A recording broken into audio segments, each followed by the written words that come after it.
of having a controlled setting.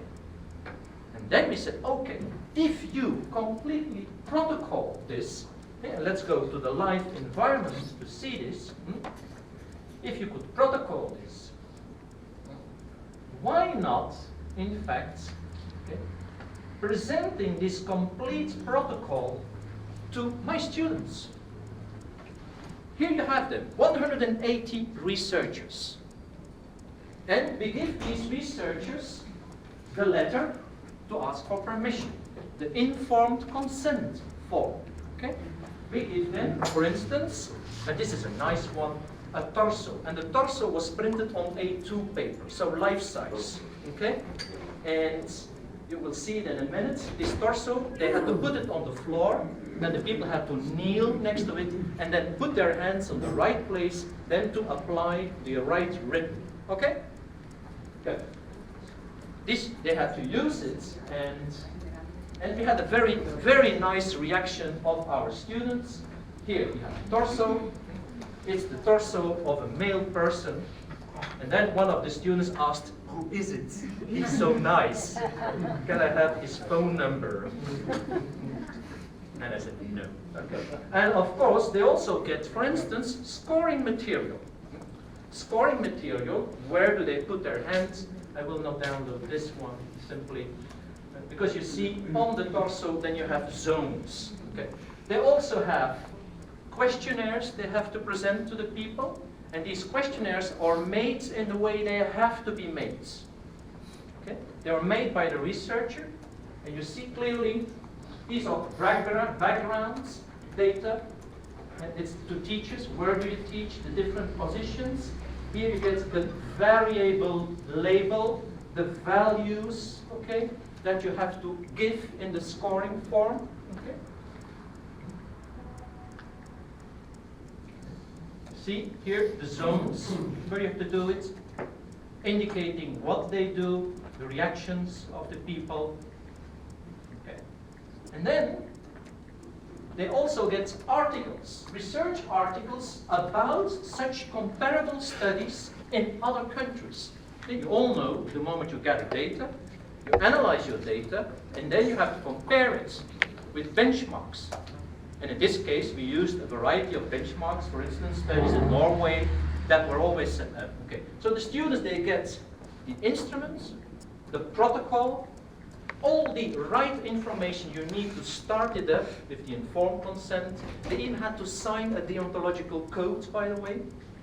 Okay? Because the moment you're a researcher in our country, you have a kind of legal responsibility, and you have to sign, in fact, that you will respect the privacy and all these things. Okay. So here the strategy, how to prepare. The protocol they follow. And you see that the protocol is completely a step-by-step. And you have to say this. So it's completely controlled.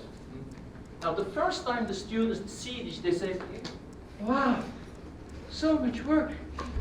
I didn't know that. Okay? Because most of them, they say, doing research, or you go somewhere, you ask some questions, you write it down, and then you go home. And they call that research. Well, maybe some people do it in that way, but we don't do it in that way. Well, in this way, we gathered, in fact, all the data, and then the students have to enter the data, okay, in an Excel file. Now, the Excel file is also somewhere here, okay? The Excel file is completely prepared for the students with colored zones.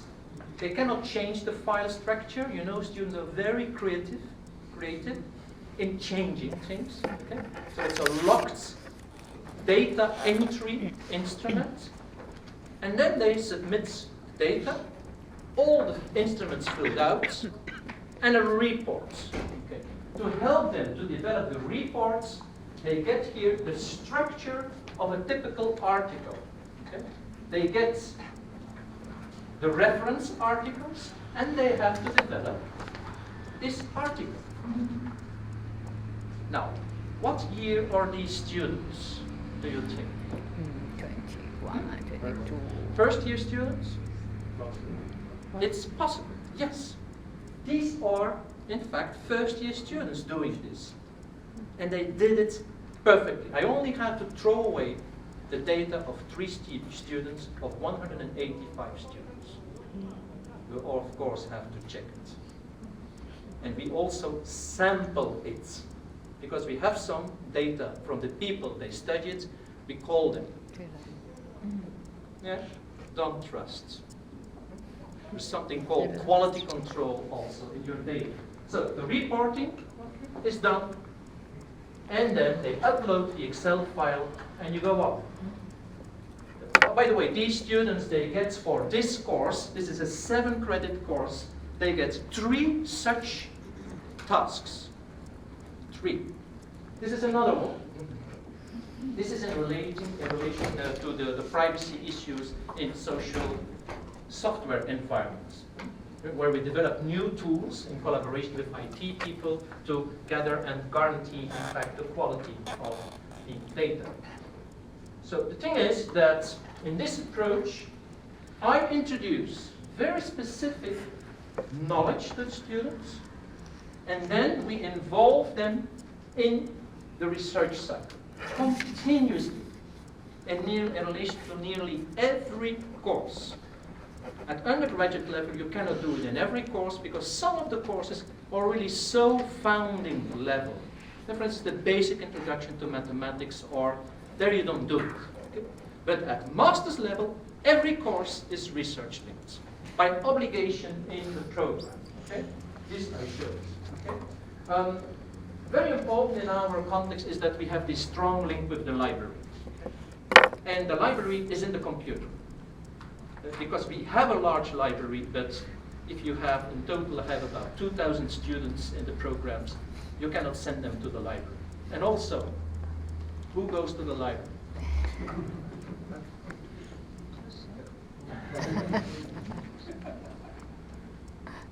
Okay? I simply demonstrate to my students, you don't have to go there. The library is there. I even have digital versions of the books. Okay. So let's go to another one.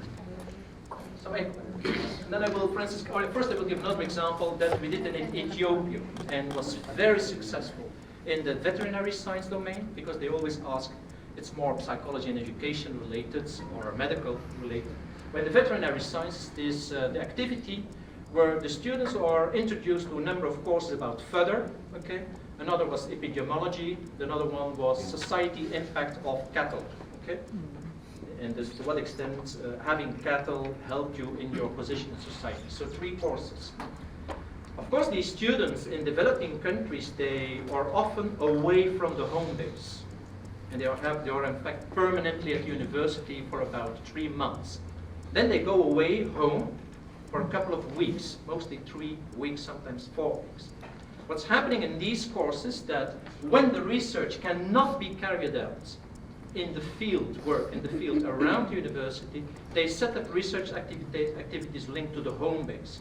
All these veterinary science students, for instance, they had, when they went home, they had to adopt all the cattle in their village. They had to interview all the farmers about fodder. They had to look at the fodder actually given to the animals, the different types of animals, analyze it in relation to a checklist, check the hooves, check the ears, check the other parts of the body I won't mention. Okay, in relation to, in fact, external indicators for certain diseases, taking a blood sample, and go on. And then they bring back all these data to the university. Now, if you have students from 100 villages in a certain area in Ethiopia, this is a treasure of data. So then the researchers at university, they work together with the students.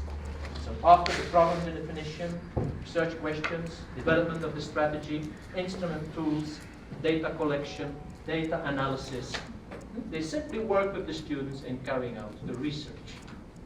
Real-life research, based on real-life data. Okay. And then they write their own reports, and of course these reports are student reports. The reports of the researchers are different. Okay. Now, this one is another one in mathematics domain, and here the students have to, in fact,